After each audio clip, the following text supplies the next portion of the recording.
everyone! I've literally just finished filming a Facebook Live video for Channel Mum all about my plans for a home water birth, and I'll link it below so you can go and have a watch if you'd like to. But I thought, whilst I've got everything out, like the birth pool, and I'm sort of already talking about that kind of thing, why not film my 37-week update now and just talk you through some of the things that I'm doing to prepare for my home water birth. Basically, all we were doing today was inflating the birth pool, which you can see behind me, which we bought nearly 10 years ago now for the arrival of baby number 2, my daughter, and it's seen us through 2 babies.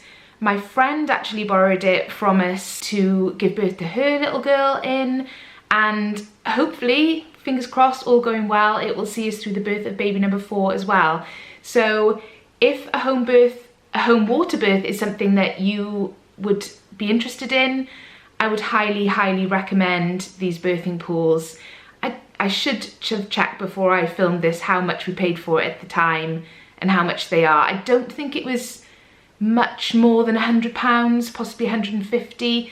I will double check and leave all the information, including the company that we used, in the description box so you can check it out.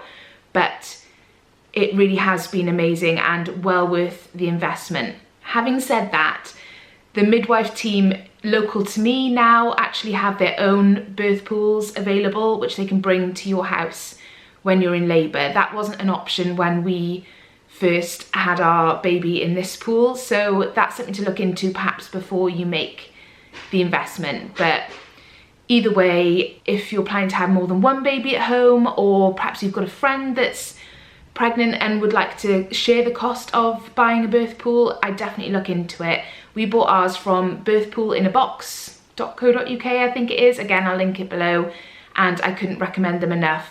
To make, in case you're wondering, to make it sort of safe and sterile to use in between births, and you know, for a friend to use it as well and things like that, what you do is you buy a sterile liner, which you actually put over the birth pool as it's kind of nearly inflated when you're ready to go, when you are actually in active labour. And that is what makes it safe and sterile and clean to use for sort of multiple people and multiple babies. Also makes a great paddling pool for the garden for the summer if you know you're done having babies in it and the kids would like to have a splash about. It's huge, as you can see. So here's the birth pool, obviously unfilled in all its glory. It's from a company called Birth Pool in a Box, which, as I said, I will link below. And it's quite difficult to show you the scale of it really in the video, but it's pretty big.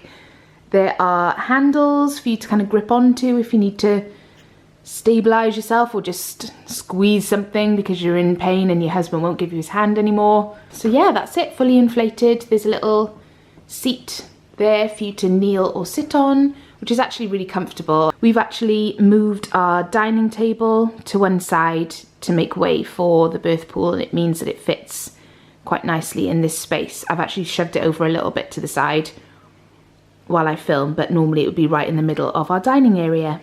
So getting back to my update at 37 weeks, I'm actually 37 plus 4 today, and I'm feeling great. Tired some days and some days not so bad. Today I actually feel like I've got bags of energy. It's probably the adrenaline from doing a Facebook Live for Channel Mum, but I'm feeling really good and really positive and excited. The one thing I do really want to do is kind of nest at the moment and prepare and organise myself, because I feel like time's starting to go that little bit quicker and I just want to make sure I've got everything 100% organised and ready to go. I have this week had some, I think I mentioned this in my last update as well, but some major Braxton Hicks contractions, and quite painful ones again. They're still coming, and I'm hoping that that means that things are kind of gearing up and that I might kind of go a bit quicker, because my third labour seemed to be quite long and drawn out and stop and start. So I'm hoping, because I'm getting so much movement and activity at this stage, that it means when things do get going that it will hopefully progress quite quickly. Not too quickly, but a bit quicker than the last one did.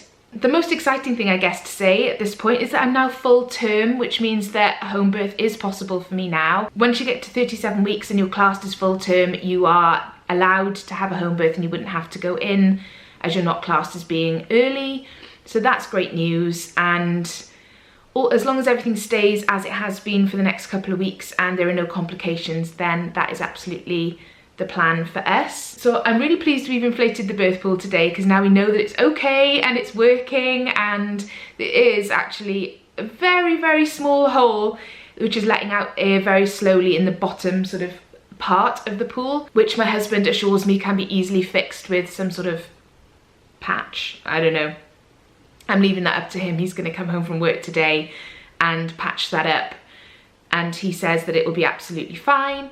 So the other things that I've been picking up to prepare for the birth are towels that I don't mind. I think what I'll probably do, we could do with new towels anyway, so I'll probably use the towels we've already got because they're nice and soft, and buy some new ones to replace those because they're likely to get quite sort of messy after the home birth. So that's my plan for towels. Make sure my fridge and cupboards are well stocked with snacks and things like that. I have started packing my hospital bag, and that's just in case we needed to go anywhere, but also so that we've got everything in one place, so that my husband or me don't feel like we have to be sort of darting around the house collecting things together. We've got it all in one place in a bag, ready to go and ready to use once the baby's born. So I'll be sharing my what's in my hospital bag video with you next week, so that's really exciting. I also need to get hold of a couple of cheap shower curtains, plastic shower curtains, to go on the floor underneath the birth pool, because obviously there's a lot of water in there. I think it's like the equivalent of 2 bathtubs full of water. So not that shower curtains are going to do an awful lot to protect it if there was a leak, but it just helps when you're getting in and out of the water and when you get out afterwards. And also you can use them to drape over a sofa or cushions on the floor, because you have to get out of the pool to deliver the placenta at the end. So they just kind of help to protect your furniture and the floor around you. So I'll be picking those up this week as well. I've ordered the liner and the birth pool kit from the same company that we bought the pool from. That will be arriving this week, and that includes everything you need to fill the pool, a thermometer to monitor the temperature of the water, and a fishing net, just in case anything may need fishing out of the water.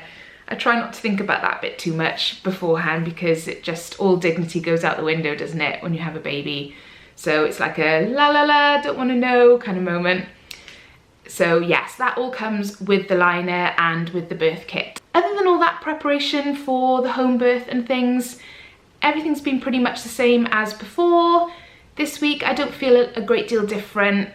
Things are still kind of, the baby's moving a lot, but the movements are definitely a lot slower, and it feels like the baby's kind of running out of space in there. And when it does kick me sort of down low, it's quite a sharp pain. So I think it's definitely getting quite squished in that area and running out of room. But yeah, my energy levels seem really good. The other day I woke up and just wanted to clean stuff. So I got my steam cleaner out of the garage that I haven't used for God knows how long, and just started steam cleaning everything. I stripped off the newborn car seat and gave that a good steam and cleaned the covers. I steam cleaned the wheels of the pram, because we're planning to use our Bugaboo Chameleon that we bought last time around again and just replace it. We just need to replace the chassis because it's a bit temperamental. So I steamed all of that.